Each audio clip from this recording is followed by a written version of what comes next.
Hello guys, कैसे हैं आप लोग। आशा करते हैं कि बढ़िया ही होंगे। अब हाल फिलहाल में हम लोग ये सुन रहे हैं कि चाइना जो है वो अपने गलवान वैली जो इशू है वो इसे कहीं ना कहीं अपने विंटर ओलंपिक्स में ज़बरदस्ती घुसाने की कोशिश कर रहा है। अब ये सुन के क्वेश्चन ये आता है दिमाग में कि क्या इंडिया ने कहीं ना कहीं गलती कर दी कि इसे बॉयकॉट नहीं किया और इसे बॉयकॉट कर देना चाहिए था। अब जैसा कि हम लोग जानते हैं कि 15 जून 2020 को ये गलवान वैली इंसिडेंट जो ये हुआ था वो हुआ था, और इसमें कई सारे जो इंडियन सोल्जर्स थे वो वीर गति को प्राप्त हो गए और कई सारे चाइनीज़ सोल्जर्स भी मारे गए थे। अब इस पूरे इंसिडेंट को रिलेट करते हुए ना ऑस्ट्रेलिया ने एक पूरा डिटेल्ड रिपोर्ट बनाई है ना, जिसमें कि ये क्लेम करते हैं कि अराउंड 38 सोल्जर्स जो थे वो तो चाइना के मारे ही गए हैं इस गलवान वैली क्लैश में। पर उनका ये कहना है कि ये जो मोस्टली जो फर्टिलिटीज़ हुई है ना गलवान वैली क्लैश में, ये कोई लड़ाई उड़ाई के चलते नहीं हुई भाई, कि ऐसे लड़ाई हुई उसमें लोग मारे गए, ऐसा नहीं है। उसमें यह था कि कई सारे सोल्जर्स इंजर हो गए है ना, और कई सारे मारे गए। वो सारा कुछ जो था ना वो कई था कि मतलब नदी के कारण हो गया, ऐसे नदी में बह गए लोग या फिर किसी सर्टेन जगह पे ट्रैप हो गए है ना। और मेनली इनका था कि क्लाइमेटिक कंडीशंस के चलते ये ज़्यादा हुआ है। अब इसके ऊपर द क्लैक्सन एक आर्टिकल है ना, उस पर आप देख सकते हो। द क्लैक्सन एक पेज है ऑस्ट्रेलिया का, बहुत ही रिनाउंड है। उस पर एक आर्टिकल है ना। ये एक रिसर्च हाउस है, ऑस्ट्रेलियन रिसर्च हाउस है। तो उसमें है कि major drowning of Chinese soldiers in Indian skirmish. इसमें ये कह रहे हैं कि भैया कई सारे जो सोल्जर्स थे चाइना के वो भाई इसमें मतलब पानी में डूब के उनकी डेथ हो गई या कई सारे इसलिए मारे गए। अब चाइना जो है वो भी कई बड़े बड़े स्टेप्स ले रहा है और इस चीज़ को कवर करने की कोशिश करता है कि भैया नहीं, हमारे तो सिर्फ 4 ही सोल्जर्स मतलब वीर गति को प्राप्त हो गए हैं। पर रशियन मीडिया जो है और यूएस मीडिया है ये लोग कहते हैं कि नहीं भाई, एट द मिनिमम भी अगर हम लोग देखें ना अराउंड 30 to 35 फर्टिलिटीज़ तो चाइना की तरफ से हुई ही हैं। अब इसमें भी आर्टिकल है जो ये बताता है कि extreme length, Beijing goes to extreme length in order to silence discussion about the battle. काफ़ी मतलब छुपाने की कोशिश कर रहा है।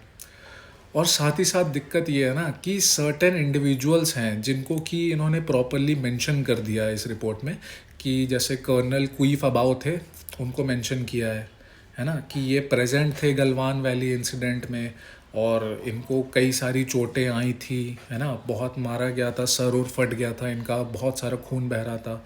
तो एक मतलब पूरा डिटेल्ड एविडेंस रिपोर्ट है ये।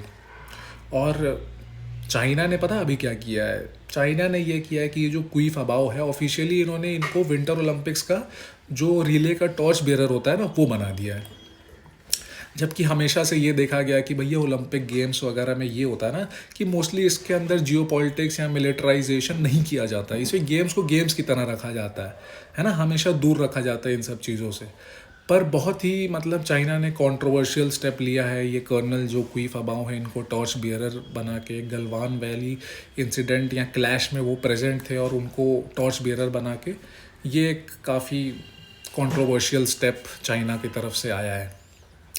अब क्वेश्चन ये आता है आप लोगों के लिए कि इंडिया की तरफ से है ना कौन ऐसे वन एंड ओनली एथलीट हैं जो कि इन विंटर ओलंपिक्स 2022 में पार्ट लेने जा रहे हैं, है ना। आपके ऑप्शंस हैं आरिफ खान, आसिफ मोहम्मद, विजय कुमार या लक्ष्मण गुप्ता। अब इसका जवाब आप कमेंट सेक्शन में करिएगा और इसका सही जवाब तो आपको वीडियो के एंड में मिल ही जाएगा। अब रिसेंटली हमने ये भी देखा है कि चाइना ना गलवान वैली जो क्लैश था उसको लेके काफ़ी सारा मतलब प्रोपोगंडा करता है ना। बहुत सारी मतलब अपने तरफ से ब्रांडिंग करने की कोशिश कर रहा है गलवान वैली की, और ये कहता है कि भैया हमारे तो सिर्फ 4 ही सोल्जर्स वीर गति को प्राप्त हुए हैं है ना, और कुई फबाओ को ऊपर से ये टॉर्च बेरर भी बना दे रहे हैं। अब ओलंपिक ना एक ऐसी चीज़ है मतलब कि एक ख़त्म होता है तो दूसरा शुरू, और ओलंपिक्स में मशाल भी जलाई जाती है ना। अब होता ये है ना कि जैसे मान लो एक कंट्री में ओलंपिक्स हो रहा है तो वहाँ पे मशाल जली, फिर जब उसकी क्लोजिंग सेरेमनी होती है तो अब दूसरी जगह जहाँ पर भी ये ओलंपिक्स आगे हेल्ड होंगे वहाँ पे ये मशाल भेज दी जाती है। ये होता है मेनली। अब जैसे 2018 में विंटर ओलंपिक्स हुए थे, इसका होस्ट कौन था? South Korea. उन्होंने अब अपनी मशाल चाइना भेज दी थी है ना। अब होता ही है कि जब ये मशाल आती है ना तो इसे सब जगह घुमाया जाता है। तो अब इसके लिए ना चाइना क्या करता है, मतलब कई सारे लोग ये करते हैं कि इन्फ्लुएंसर्स को रखते हैं, एथलीट्स को रखते हैं, एक्टर्स को रखते हैं। इसके पीछे फ़ायदा ये है ना कि इसका प्रमोशन भी हो जाता है, विंटर ओलंपिक गेम्स का एक तरीके से प्रमोशन भी हो गया। तो टोटल देखा जाए तो चाइना की तरफ से 1200 टॉर्च बेरर्स होंगे अभी, ठीक है। और उसी उन 1200 में से एक जो है वो अपने क्वी फबाओ, जो कर्नल क्वी फबाओ हैं, वो भी होंगे। अब इंडियन आर्टिकल में इस वर्ड को काफ़ी ज़्यादा यूज़ किया जा रहा है, इस्तेमाल किया जा रहा है ना, कि Galwan soldiers as Olympic torch bearer, China continues to use Galwan symbolism for psyops. अब ये वर्ड जो है ना साइऑप्स, ये काफ़ी इस्तेमाल हो रहा है और लोगों को पता भी नहीं कि भैया क्या है। तो इसके ऊपर थोड़ी बात करते हैं कि साइऑप्स आखिर है क्या, है ना, और एक्सटेंसिवली इसे इतना रिसेंटली ईयर्स में क्यों यूज़ किया जा रहा है। अब साइऑप्स जो है ना, ये एक शॉर्ट फॉर्म है। किसका शॉर्ट फॉर्म है? साइकोलॉजिकल ऑपरेशंस का। अब मिलिट्री का ना एक स्पेसिफिक अलग से पूरा विंग है ना, जो कि इस बात पे फोकस करता है कि कैसे हम लोग मेंटली, साइकोलॉजिकली, है ना, सामने वाले एनिमी को हम लोग डिस्टर्ब कर सकें या प्रवोक कर सकें। तो कई मिलिट्रीज़ हैं पूरे दुनिया में यूज़ करती हैं। और एग्जांपल के तौर पे अगर हम लोग देखें तो हम लोग यूएस को ले सकते हैं, है ना। इनका एक कंप्लीट डिफरेंट साइकोलॉजिकल ऑपरेशंस का पूरा डिपार्टमेंट है, जिसमें हज़ारों सोल्जर्स काम करते हैं, है ना। और विकीपीडिया पे आपको ये मिल जाएगा, fourth psychological operations group USA का, है ना। ये कब बनाया गया था? 1967 के कोल्ड वॉर के टाइम पे बनाया गया था।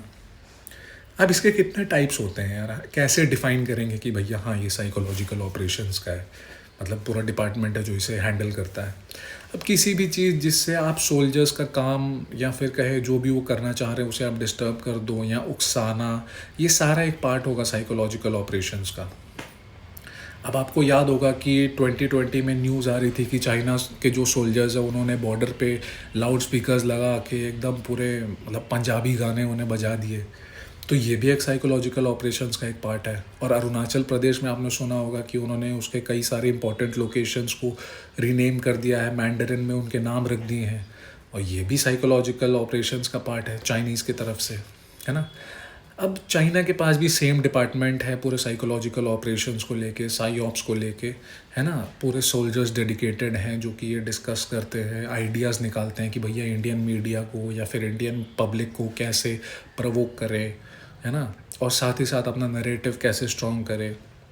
पर दुख की बात यह है कि इंडिया के पास ऐसा कोई साइऑप्स का कोई स्पेसिफिक विंग नहीं है। हम लोग अभी उस चीज़ पे फोकस नहीं कर रहे हैं। इंडिया की स्ट्रैटेजी ना काफ़ी डिफेंसिव है अगर देखा जाए तो। बेसिकली हम लोग चाइना को रूम ही नहीं दे रहे हैं कि साइऑप्स वो यूज़ कर सकें हम पे ज़्यादा, है ना। जो सोशल मीडिया है वहाँ पे हम लोग चाइना के अकाउंट्स बैन कर दे रहे हैं कि साइऑप्स हम पे वो यूज़ ना कर सके। पर ये मेरी तरफ से मतलब काफ़ी नहीं होगा, ये कहीं ना कहीं हमें चाइना को भी जवाब देना ज़रूरी है। और इसके लिए हमें साइऑप्स का पूरा डिपार्टमेंट चाहिए और इसके लिए कई स्पेसिफाइड डेडिकेटेड लोग चाहिए होंगे जो इस पे पूरे साइऑप्स पे डीप स्टडी करें, है ना। और अगर इंडिया बाकी क्वाड कंट्रीज़ के साथ मिल के अगर मान लीजिए साइऑप्स का पूरा डिपार्टमेंट बना लेता है तो ये एक बहुत ही बड़ी विक्ट्री होगी, बहुत ही बड़ी विक्ट्री होगी इंडिया के लिए आने वाले कुछ सालों में। और तब तक के लिए तो हमें चाइना का जो साइऑप्स अटैक्स हैं वो तो कैरी ऑन होते ही रहेंगे, पर कहीं ना कहीं हमें भी जवाब देना होगा। अब वापस से ये सब सुन के क्वेश्चन आता है कि क्या इंडिया को अभी भी टाइम है इंडिया के पास, क्योंकि जो चाइना के जो विंटर ओलंपिक्स हैं वो 4 तारीख से स्टार्ट होने वाले हैं और 20 तारीख तक जाएंगे। तो क्या इंडिया के पास अभी भी अपॉर्चुनिटी है कि वो चाइना को कह सके कि भैया आप ओलंपिक्स को मिलिटराइज कर रहे हो और हम आपको डिप्लोमेटिकली बॉयकॉट करेंगे। अब ये तो हमारे हाथों में नहीं है, पर मोस्ट प्रोबेबली अगर इंडिया कर दे तो काफ़ी अच्छा होगा। देखना है कि इंडिया क्या ऐसा करता है कि नहीं करता है। और कहीं ना कहीं हमने एक बहुत ही बड़ी जियोपॉलिटिकल मिस्टेक कर दी थी इसको बॉयकॉट ना करके। तो अब देखते हैं क्या होता है। अब आते हैं दोस्तों आपके क्वेश्चन पे कि ऐसे कौन से उम्मीदवार हैं इंडिया के तरफ से, इकलौते उम्मीदवार जो कि इन विंटर ओलंपिक्स 2022 में पार्ट लेंगे। इनका नाम है आरिफ खान। ये जम्मू कश्मीर से बिलोंग करते हैं और कहते हैं कि बहुत ही प्राउड इंडियन है जो कि 1.3 बिलियन इंडियंस को वर्ल्ड स्टेज पे रिप्रेजेंट करेंगे। तो आज की वीडियो में दोस्तों इतना ही, बाकी मिलते हैं कल की वीडियो में, तब तक के लिए बाय बाय।